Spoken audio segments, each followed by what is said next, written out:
Welcome to the Mindset Meets Money podcast, where money makes sense. We provide tactical advice to help high-income earners make logical decisions with their money. Back at the table with Mindset Meets Money with the doctor and all-around good dude, Jason Heller. Doctor, how we doing? Doing well. How are you? I'm doing good, man. I'm doing good. And I think we're talking about one of my favorite ones today on framing. Yeah. So share with us a little bit about what framing is and how it affects your investment decisions. Yep. So framing is a cognitive bias where people decide on options based on whether or not the option is framed positively or negatively. Okay.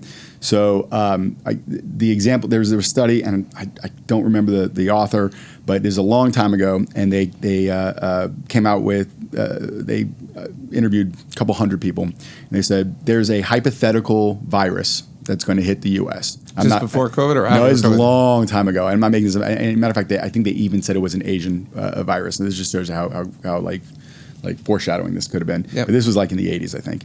And they said, we're going to give you, there's a treatment, okay? Treatment A, 600 people will get sick. Treatment A, 200 people will die.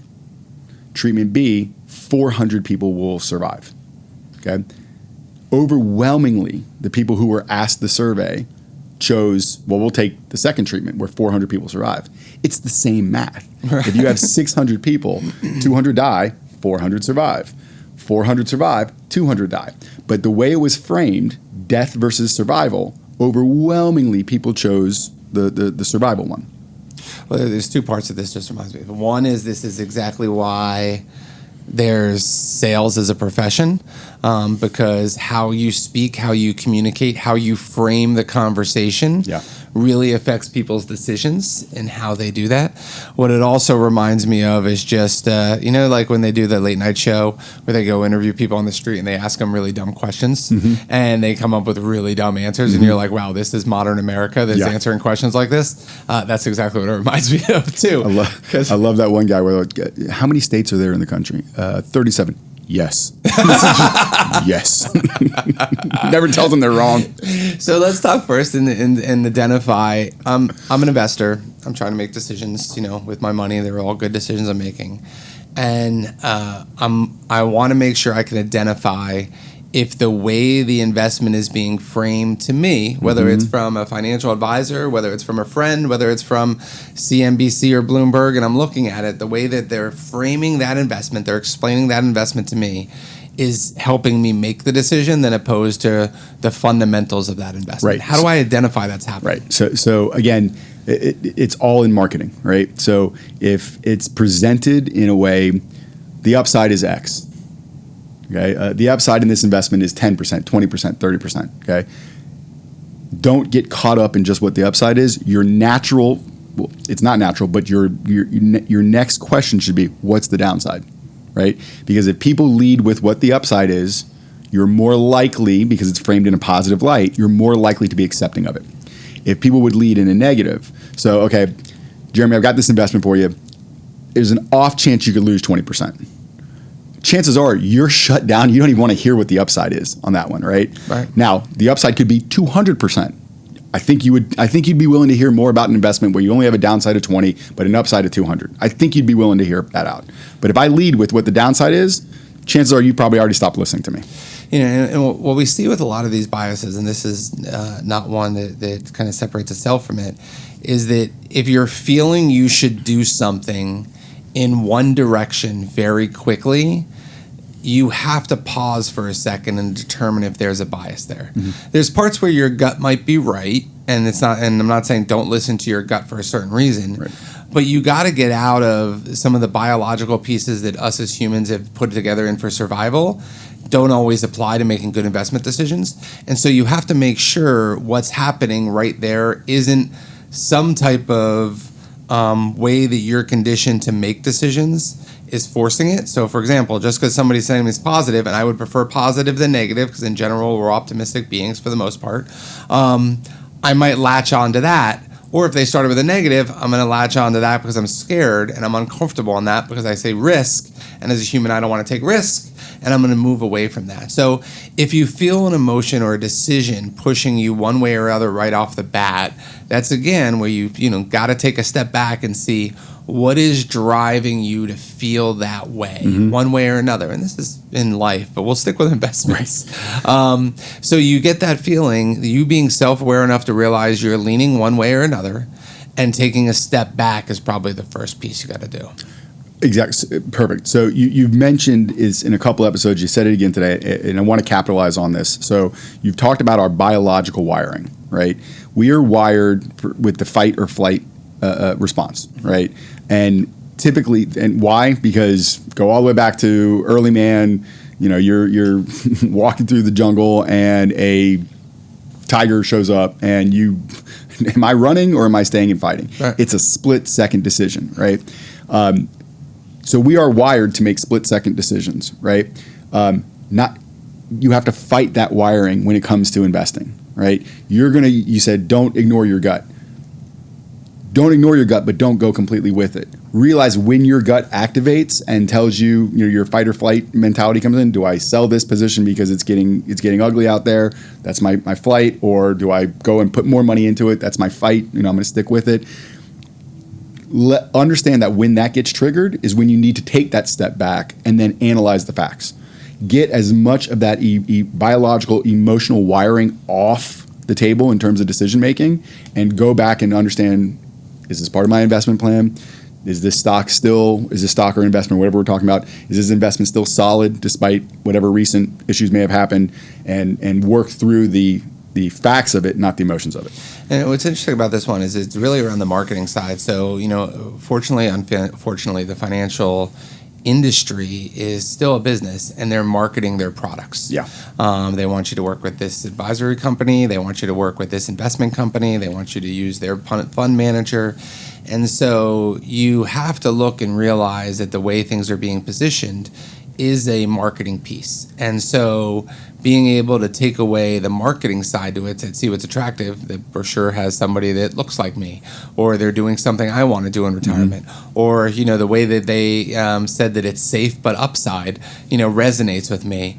Well, let's start looking at the fundamentals of those and determining, is it still what I'm looking for? Right. And I think, fortunately, for securities that are regulated, there are absolute disclosures there that explain the pros and the cons, and they explain it, we won't say plain English, but they explain it in a way that you can dig into it in the fine print, and it's required to be there, which helps protect investors to be able to do it. But it's not the pretty marketing side that you're going to see those disclosures. Right. You're going to see those disclosures in the fine print, and when you're choosing an investment, you have to take a look at the overall picture and not just the pretty viewpoint that they might be the headline on CNBC saying you something to be attractive on it. So-and-so acquired this company, and this should make it one of the best stocks of the year, right? And then it starts describing why, but you just got sold on best stock.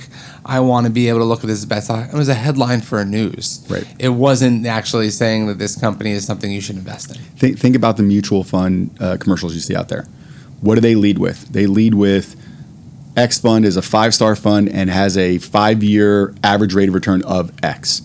Okay. They're not putting all their 3-star funds up in their portfolio. They're putting the 5-star fund up there. They're not showing you the 3-star fund. They're also not showing you the bad years inside of that 5-star fund. They're not showing you the down. They're showing you the positive, right? They're framing it and saying mutual fund X made 15% last year. If that's a good, depending upon the environment, that's a good or not a good or not good return.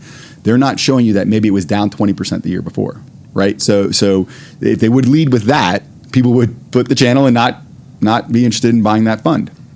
So now I realized that one of the headlines, one of the marketing pieces, the way they frame the positiveness around that investment has attracted me to it, or the fact that one of my friends told me how much money they made into it, and why they thought it was still going to go there, and then they told me some of the risk on it. But I realized the way they framed it made me excited about that investment or not. So I realize now, I'm excited about that, and I'm not sure, if it's because it's a good investment or not. What do I do then? Just like everything else, you got to slow down, right? You got to slow down and gather more information before you make your decision, right? The one that you started talking about my friend, this and that, and I'm sitting here thinking, because you own a boat with a buddy, right? I do. Okay. Whose idea was it to buy the boat? It was both of us. Both of us? Okay. Yeah. Okay. Because in my mind, the way this conversation worked was one day your buddy came to me and said, hey man, we're going to go buy a boat together. Think of all the fun stuff we're going to do. We're going to go to the sandbar. We're going to go up to the Boca Lake. We're going to do this. We're going to do that. Think about how much fun this is going to be. Had he led with, do you know how much this is going to cost us on a year in, year out basis? That's so funny. He just sent me a note going, hey, we got to throw $5,000 in the bank account. We just resurfaced the deck. I was like, Had he led with that, chances, and I know you like the boat, and I know you like going out and having a good time. Yeah. Had he led with, do you know how much this is going to, first of all, this is going to be a good time, but it's going to cost us a lot of money and a lot of effort and this and that and blah, blah, blah. We all know, what do they say, the 2 best days of a boat owner's life is the day you buy the boat, the day you sell the boat, right? That's what they say. Okay, so I disagree with that, by the way. Fair, That's what they say. I think you would. But if he would have led with that, would you have been as willing to go and buy the boat with him? 100% not. Or if he went and started pitching why it was great to rent a boat than opposed to buy a boat. Right. I like that idea better. I like renting the boat better. There's certain things you're supposed to rent. That's right. All right. So framing, again, like everything else, be cognizant of when you fall victim to these emotional ploys, right? In marketing especially, marketing of investments, they're going to talk about upside. You have to make your natural next ask be, what's the downside? And this is what if you work with an advisor, this is what you should be asking the advisor. If you're doing it on your own, you should be investigating what the downside could potentially be of any investment you make.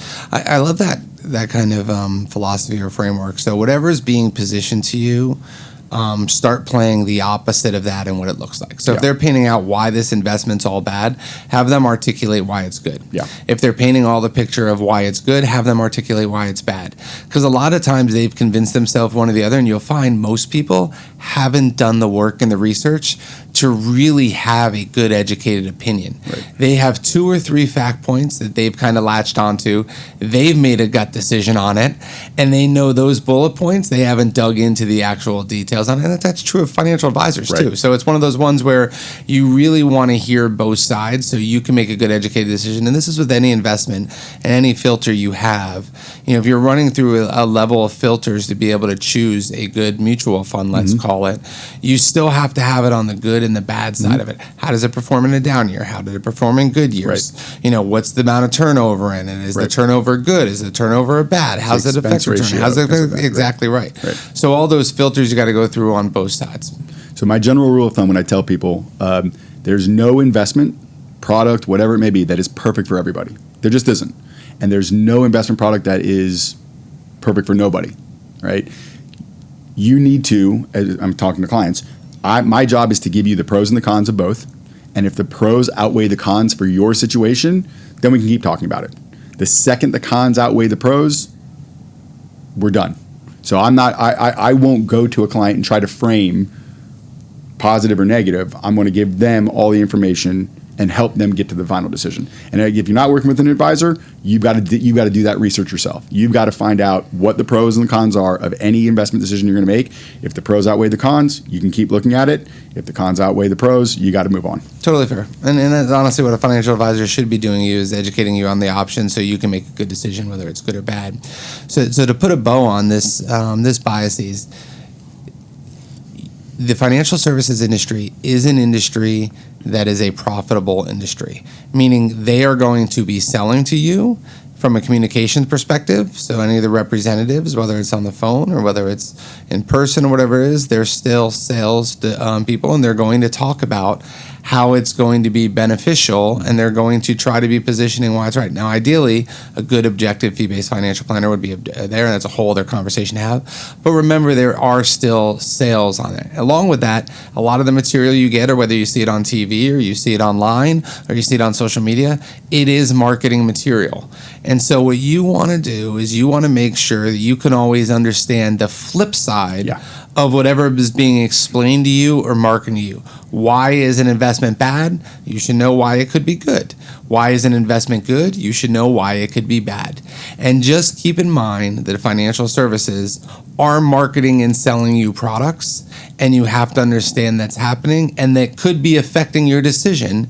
And you want to make sure when it comes to your hard-earned money, you're making that decisions based on facts and not positioning or framing, to use the bias, of why that could be best for you. Perfect.